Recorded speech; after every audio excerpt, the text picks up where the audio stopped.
Tuberculose resistente fatal, jovem pulmões limpos após milagre. Uma história de fé, sofrimento e a intervenção divina na congregação cristã no Brasil. Capítulo 1. O diagnóstico que abalou uma família. O sol da manhã de março penetrava pelas frestas da janela do pequeno quarto no bairro periférico de São Paulo, iluminando o rosto pálido de Mateus Oliveira, um jovem de 22 anos, filho de Dona Maria, uma irmã fiel da congregação cristã no Brasil, CCB, há mais de 3 décadas. Desde criança, Mateus havia sido criado nos princípios da palavra, participando dos cultos, das escolas dominicais e das reuniões de jovens. Seu sorriso fácil e sua disposição para ajudar nos trabalhos da igreja o tornavam querido por todos. Porém, nas últimas semanas, algo estava errado. Uma tosse seca e persistente o acompanhava há meses. No início ele a ignorou, atribuindo-o ao frio ou ao cansaço dos estudos, afinal, cursava o 3º ano de técnico em enfermagem no Senac, sonhando em trabalhar em um hospital para ajudar os necessitados. Mas a tosse piorou. Veio acompanhada de febre baixa, suores noturnos que enchiam seu travesseiro de água, e uma fraqueza que o fazia desmaiar ao subir as escadas da igreja. "Filho, você não está bem. Precisamos levar você no médico", disse Dona Maria uma tarde, enquanto preparava o jantar. Arroz, feijão e uma salada simples como de costume. Seu rosto, marcado pelas rugas do tempo e das orações, refletia preocupação. "Não é nada, mãe. Só um resfriado teimoso", respondeu Mateus, tentando disfarçar a falta de ar enquanto ajudava a arrumar a mesa. Mas naquela noite após o culto de quarta-feira, onde o ancião Silva pregou sobre a fé que move montanhas, Mateus não conseguiu se levantar para cantar o hino final. Seu corpo tremia, e um filete de sangue escorreu de seus lábios quando tossiu no lenço. O irmão Carlos, um diácono da congregação, o levou rapidamente ao pronto-socorro municipal, onde, após exames, o médico chamou Dona Maria para uma conversa em particular. "Senhora Maria, seu filho tem tuberculose. E não é qualquer tuberculose. É uma cepa multiresistente. Os remédios comuns não vão adiantar." As palavras ecoaram como um trovão nos ouvidos da mãe. Tuberculose resistente? Ela lembrava das histórias que ouvia na igreja sobre doenças que a medicina não conseguia curar, mas que Deus, em sua misericórdia, havia sarado. Porém, o médico continuou com voz séria. "Sem tratamento adequado, ele tem poucas semanas de vida. E mesmo com os medicamentos de última geração, as chances são baixas. Ele precisa ser internado imediatamente." Dona Maria sentiu as pernas fraquejarem. Como uma mãe solteira, que havia criado o filho sozinha após a morte do marido em um acidente de trabalho, ela não tinha condições de arcar com remédios caríssimos. Mas antes que o desespero a dominasse, uma voz interior lhe sussurrou: "Confia em mim." Capítulo 2. A notícia se espalha na congregação. Na manhã seguinte, enquanto Mateus era transferido para o Hospital das Clínicas, Dona Maria correu para a casa da irmã Rosa, uma das presbíteras mais respeitadas da CCB, conhecida por sua fé inabalável e por já ter testemunhado diversos milagres. "Irmã Rosa, meu filho está morrendo", chorou Dona Maria, caindo de joelhos na sala simples, onde um quadro de Jesus com a ovelha perdida pendia na parede.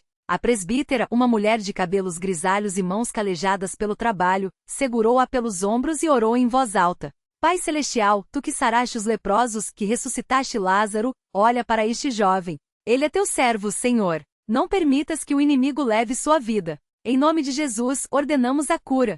Enquanto isso, no hospital, Mateus, já com uma máscara de oxigênio, ouvia os médicos discutirem seu caso. "Ele está em estágio avançado. Os pulmões estão praticamente destruídos. A única esperança é um coquetel de drogas que custam mais de R$20 mil por mês", disse um pneumologista. Mateus fechou os olhos. R$20 mil? Sua mãe mal conseguia pagar as contas de luz. Ele sabia que humanamente não havia saída. Mas então, lembrou-se das palavras do ancião Silva na noite anterior. Quando o homem diz, é impossível, Deus diz, eu sou possível, ponto. Nesse momento, seu celular vibrou. Era uma mensagem do grupo de jovens da igreja. "Irmão Mateus, estamos orando por você. Deus é fiel." "Irmão Lucas." Lágrimas escorreram por seu rosto. Ele não estava sozinho. Capítulo 3. A mobilização da igreja. Naquela noite, a notícia se espalhou como fogo pela congregação. O ancião Silva, um homem de estatura imponente e voz grave, convocou uma reunião de oração emergencial na casa de Dona Maria. Mais de 50 irmãos se reuniram na pequena sala, onde o cheiro de café e pão caseiro se misturava ao perfume das Bíblias abertas. Velas acesas iluminavam os rostos sérios, enquanto os irmãos cantavam hinos de fé. Jesus é o médico dos médicos. Ele sara toda dor. Dona Maria, ajoelhada ao lado do filho, que por causa do risco de contágio assistia pela janela, chorava enquanto o irmão João, um ex-alcoólatra que havia sido libertado pela oração, clamava: Senhor, tu que abristes os olhos do cego, que fizeste o coxo andar, toca neste jovem. Não deixes que o diabo se alegre com sua doença. Nós te pedimos, em nome de Jesus, que os pulmões de Mateus sejam restaurados. Do lado de fora, Mateus sentia uma paz sobrenatural invadir seu coração. Apesar da dor no peito e da dificuldade para respirar, ele sorriu. Deus estava ali. Enquanto isso, o irmão Pedro, um empresário da congregação, se aproximou de Dona Maria. Irmã Maria, não se preocupe com as despesas. A igreja vai arcar com tudo. Já falei com o ancião, e vamos providenciar os remédios. O importante agora é a fé. Dona Maria abraçou-o emocionada. Era assim na CCB, ninguém ficava sozinho. Capítulo 4. A batalha entre a medicina e a fé. Os dias seguintes foram uma montanha-russa. Mateus foi transferido para a UTI, onde os médicos, impressionados com a rapidez da degeneração de seus pulmões, deram-lhe apenas 48 horas de vida. Sua mãe assinou o termo de responsabilidade? Sabemos que os remédios são experimentais e podem não funcionar, perguntou Adrá. Fernanda, uma pneumologista cética em relação a curas milagrosas. Sim, doutora. Mas eu confio em Deus, respondeu Mateus fraco, mas firme. Enquanto isso, a igreja não parava de orar. As irmãs se revezavam em jejuns e vigílias. O irmão Tiago, um jovem músico da congregação, compôs um hino especialmente para Mateus. Mesmo quando a noite é escura, mesmo quando a dor é maior, Deus está no controle. Ele tem o poder do amor. No terceiro dia, algo inesperado aconteceu. Mateus, que mal conseguia respirar sem a máscara de oxigênio, começou a tossir com força. Os enfermeiros correram para socorrê-lo, mas, para sua surpresa, ele expeliu um coágulo escuro e denso, como se algo morto estivesse saindo de seus pulmões. Isso não é normal, murmurou Adrá, Fernanda examinando o material.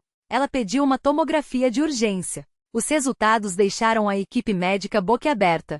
Isso é impossível, disse o radiologista, apontando para a tela. Os pulmões dele estão limpos. Não há mais lesões ativas. A tuberculose desapareceu. Adrá.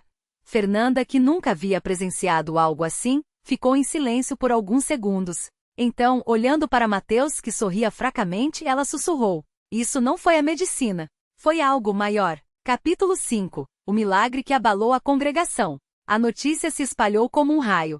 Mateus estava curado. Naquela noite a CCB local estava lotada. Irmãos de congregações vizinhas vieram para louvar a Deus pelo milagre. O ancião Silva, com lágrimas nos olhos, subiu ao púlpito. Meus amados, hoje nós testemunhamos o poder de Deus. Quando os médicos disseram não há esperança, o nosso Pai Celestial disse eu sou a esperança. Mateus estava à beira da morte, mas o Senhor o ressuscitou. Aleluia! A congregação irrompeu em cânticos e glórias. Dona Maria, ajoelhada no chão, chorava de gratidão. Mateus, ainda fraco, mas já sem a máscara de oxigênio, subiu ao púlpito para dar seu testemunho. Irmãos, eu vi a morte de perto. Senti o desespero, a dor, mas em nenhum momento Deus me abandonou. Quando os médicos disseram que eu não tinha mais jeito, eu ouvi uma voz: Filho, confia em mim. E hoje estou aqui de pé com pulmões novos. Não foi a medicina, não foram os remédios, foi Jesus. O coro de glória a Deus encheu o templo. Até mesmo alguns não crentes que haviam ido por curiosidade se emocionaram.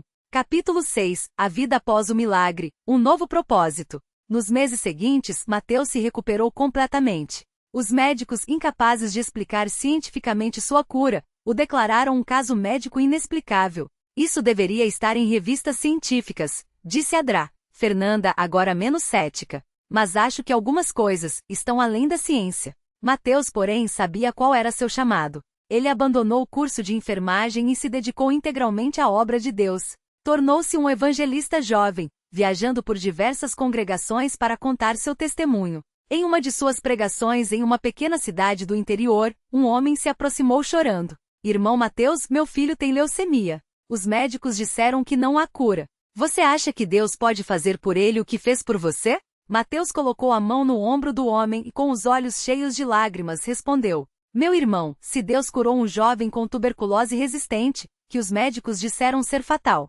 Ele pode curar qualquer doença. Mas temos que crer de todo o coração. E ali, naquela noite, outro milagre aconteceu. Capítulo 7. Lições de fé. O que esse milagre ensina à igreja? O caso de Mateus se tornou lenda na CCB. Anciãos de todo o Brasil o convidavam para falar, e seu testemunho fortaleceu a fé de milhares. Mas o que esse milagre nos ensina? A fé precede o milagre. Mateus e sua mãe não desistiram, mesmo quando a medicina disse que não havia esperança. 2. A igreja é uma família, os irmãos se uniram em oração, jejum e apoio financeiro. Ninguém luta sozinho na CCB. 3. Deus age além da lógica humana. Médicos ficaram perplexos, mas Deus não está limitado à ciência. 4. Milagres geram mais milagres. O testemunho de Mateus levou outras pessoas a crerem e receberem suas próprias curas. Hoje, anos depois, Mateus é um presbítero na mesma congregação onde foi curado.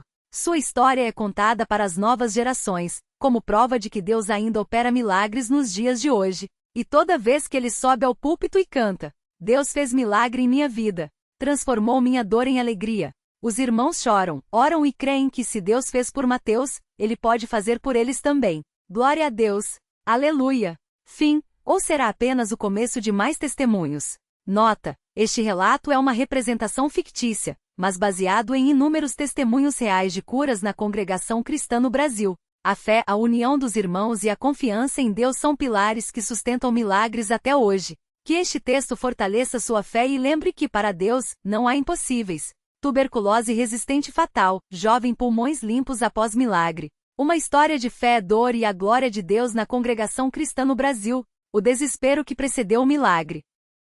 Os dias que antecederam a cura de Mateus foram marcados por uma angústia que parecia não ter fim. A tuberculose multiresistente havia se alastrado em seus pulmões como um fogo voraz, consumindo não apenas seu corpo, mas também a esperança de sua família. Os médicos com rostos sérios e vozes baixas haviam dado o veredito final: não há mais o que fazer. Os medicamentos não estão funcionando. Preparem-se para o pior.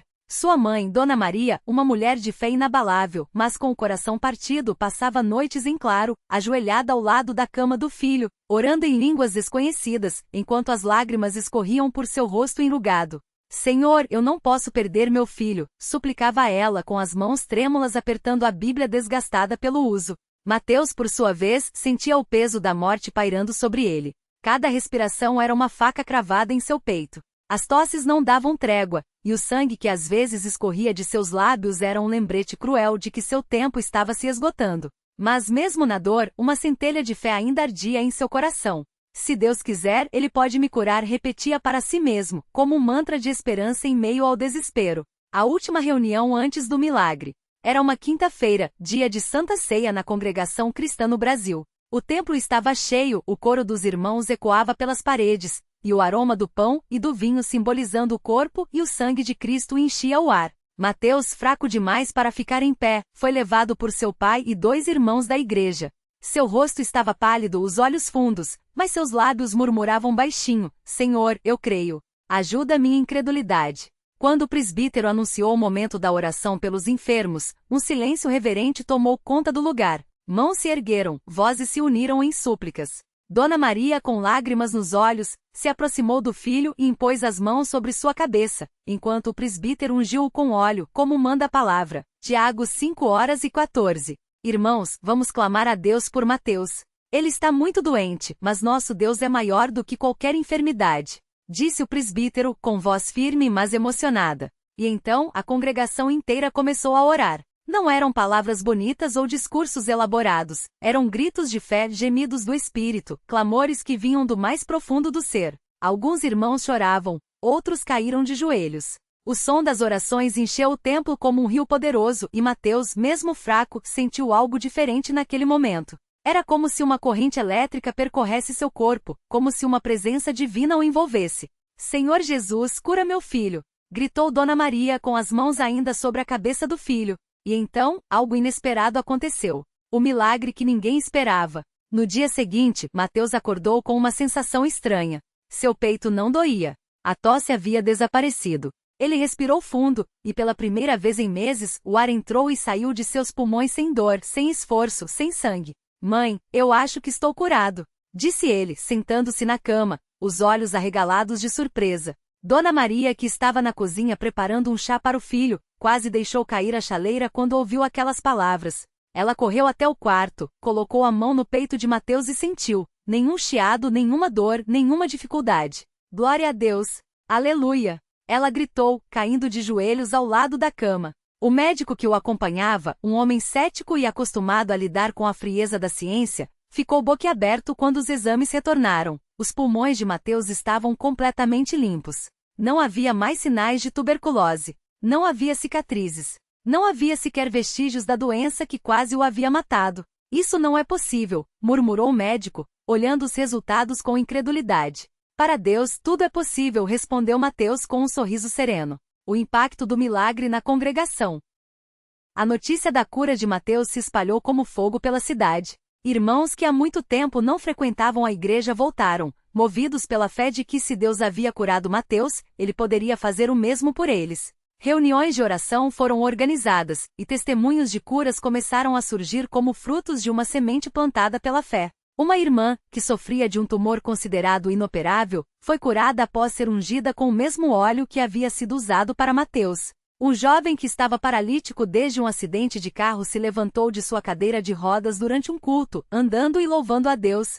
Uma criança com leucemia teve sua medula óssea restaurada após os irmãos jejuarem e orarem por 3 dias consecutivos. O presbítero, emocionado, disse em um culto: Irmãos, Deus não mudou. Ele ainda opera milagres hoje, assim como operava nos dias dos apóstolos. Mas para isso precisamos de fé, de união e de uma vida consagrada a Ele. Mateus foi curado não porque era especial, mas porque Deus é fiel. A vida de Mateus após a cura, um chamado para servir. Mateus não ficou apenas na alegria de sua cura, ele entendeu que Deus o havia poupado para um propósito. Pouco tempo depois ele foi batizado nas águas e logo em seguida, recebeu o batismo com o Espírito Santo, falando em novas línguas como prova do poder de Deus em sua vida. Ele começou a participar ativamente dos trabalhos da igreja, visitava enfermos, pregava em cultos de doutrina, e testemunhava em reuniões de jovens sobre como Deus o havia livrado da morte. Sua história se tornou um farol de esperança para muitos que estavam desanimados. Um dia, durante uma reunião de oração, um jovem chamado Lucas, que estava desempregado e depressivo, se aproximou de Mateus e disse: Irmão, eu não tenho mais fé. Minha vida está um caos, e eu não vejo saída. Como o Senhor conseguiu crer tanto assim? Mateus colocou a mão no ombro do jovem e respondeu: Lucas, eu também quase desisti. Mas Deus não desistiu de mim. Ele está esperando você dar um passo de fé. Vamos orar juntos? E ali, naquele momento, Lucas chorou, confessou seus pecados e entregou sua vida a Cristo. Poucos meses depois ele conseguiu um emprego, sua família foi restaurada, e ele também se tornou um servo fiel na casa do Senhor. Os desafios da fé, quando as provações voltam. Mas a jornada de Mateus não foi apenas de vitórias. Anos depois ele enfrentou uma nova prova. Sua esposa, Ana, foi diagnosticada com um câncer agressivo. Os médicos deram poucas esperanças, e a dor de ver a mulher que amava sofrendo trouxe de volta lembranças de sua própria batalha contra a morte. Por que, Senhor? Ele questionou em uma noite de insônia, ajoelhado ao lado da cama de Ana. Mas então ele se lembrou das palavras que havia dito a Lucas: Deus não desistiu de mim. Com lágrimas nos olhos, ele pegou a Bíblia e leu em voz alta: Confia no Senhor de todo o teu coração e não te estribes no teu próprio entendimento. Provérbios 3:05. E assim, mais uma vez, a família se uniu em oração. Os irmãos da igreja jejuaram, as irmãs prepararam refeições para Ana, e os presbíteros a ungiram com óleo, clamando por sua cura. 3 meses depois, os exames mostravam: o tumor havia desaparecido. Deus não só me curou, como também curou minha esposa. Testemunhou Mateus com a voz embargada. Ele é fiel em todas as coisas. O legado de um milagre. Fé que se multiplica. Hoje Mateus é um presbítero na mesma congregação onde foi curado. Sua história é contada não apenas como um testemunho do passado, mas como uma prova viva de que Deus ainda age com poder. Toda vez que ele sobe ao púlpito e canta: Deus fez milagre em minha vida. Transformou minha dor em alegria. Do fundo do poço me tirou, e em suas mãos me segurou. Os irmãos choram, levantam as mãos e clamam: Faz em mim, Senhor, o que fizeste em Mateus. E Deus responde. Porque na congregação cristã no Brasil, a fé não é apenas uma palavra, é uma realidade. É o óleo derramado sobre os enfermos, são as mãos unidas em oração, é o clamor que sobe aos céus e a certeza de que aquele que curou Mateus pode curar qualquer um. Glória a Deus! Aleluia! E este não é o fim, é apenas o começo de mais testemunhos. Que este relato fortaleça sua fé e lembre que para Deus, não há impossíveis.